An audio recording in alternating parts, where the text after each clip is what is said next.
When studying the Messianic Aleph Tav Scriptures, one of the first truths we need to understand is that the original language that the majority of the Old Testament Tanakh was written in was Paleo Hebrew. And in order to understand the depth of what Moses or the prophets were trying to say, we need to have some understanding of each of the Paleo Hebrew letters. This language is not only thousands of years old, but it was used for thousands of years. And it may come as a surprise that there were no conjunctions like and or but, or even subordinate conjunctions like that or as or if, and no definite or indefinite articles like the or a or an. As these little words that we so easily take for granted in our English language today when we communicate with each other did not exist with the extremely primitive pictorial language of Paleo Hebrew.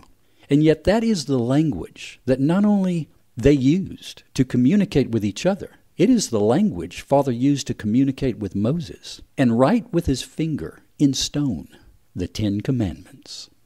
Even vowel points were not used in Hebrew until the Masoretes started creating and using them sometime between the 8th and 10th century A.D. in order to begin to create more words. So if we really want to try and understand what the authors of the Old Testament Tanakh were trying to convey in their writings, we have to understand the meaning of the original Paleo Hebrew letters and remove the filler. When I first started putting together the Messianic Aleph Tav Scriptures, all I was focusing on was locating the Aleph Tav character symbols. And my goal was to find all of them and copy them exactly from where they were located in the Hebrew text and place them exactly between the same two English words. And most of the time I had to rewrite the sentence in order to accomplish this. And this is why just to do the first 5 books of the Torah and all the Haftorahs took me over a year to do. It was a labor of love, and I learned a lot. But it took Father showing me a revelation in a dream while I was sleeping that caused me to first begin to focus my attention on the Vav Aleph Tav used in Genesis 1:1 as the 6th word, which is translated as the conjunction and. But I soon found out that the relevance of why it was placed there was just as important in the meaning as the Aleph Tav in Genesis 1:1. As I began to study the 6th letter in the alphabet, the Paleo Hebrew letter we suspiciously refer to as Vav, Father began to truly open my eyes. Until then, I took for granted, as most people do when reading their Bibles, that the conjunction and was just part of the original Hebrew text.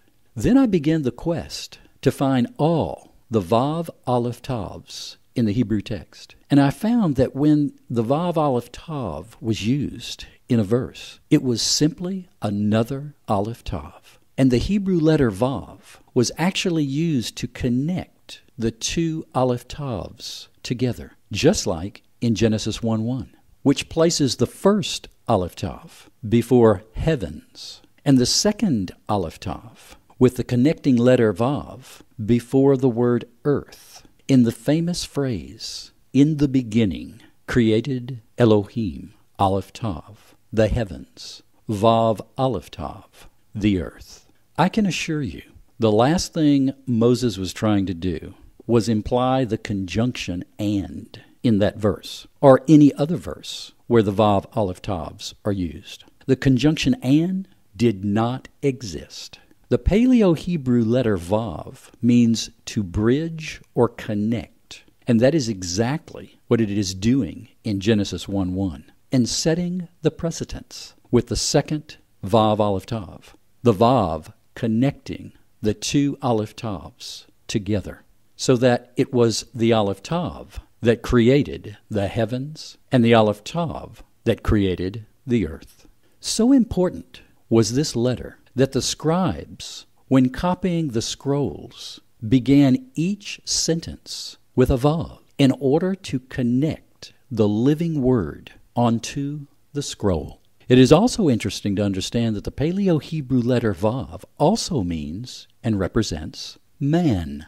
So consequently, all the Vav Aleph Tavs in the Old Testament Tanakh have a far more significant meaning than we have been led to believe as the conjunction and. I began to see this for the first time as I hunted them down one by one and saw where they were placed in the Hebrew text. I call the Vav Aleph Tav the ditto Aleph Tav because it means the same thing, and there are exactly 2,251 Vav Aleph Tavs in the Old Testament Tanakh, and their placement in the verse is just as significant as the 7,339 Aleph Tavs, as you will see when you begin to read the Messianic Aleph Tav Scriptures.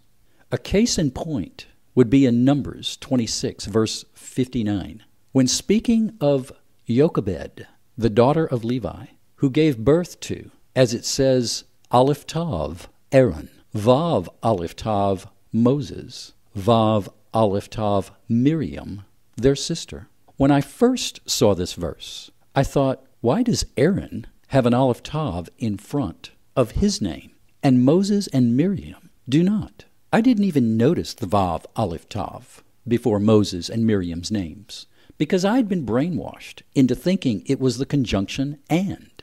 But the truth will make you free, and it does so by giving us understanding. Friends, this was amazing to me, and you will see it too when you begin to read the Messianic Aleph Tav Scriptures. I'm Bill Sanford, trying to put the Aleph Tav in proper perspective in our day.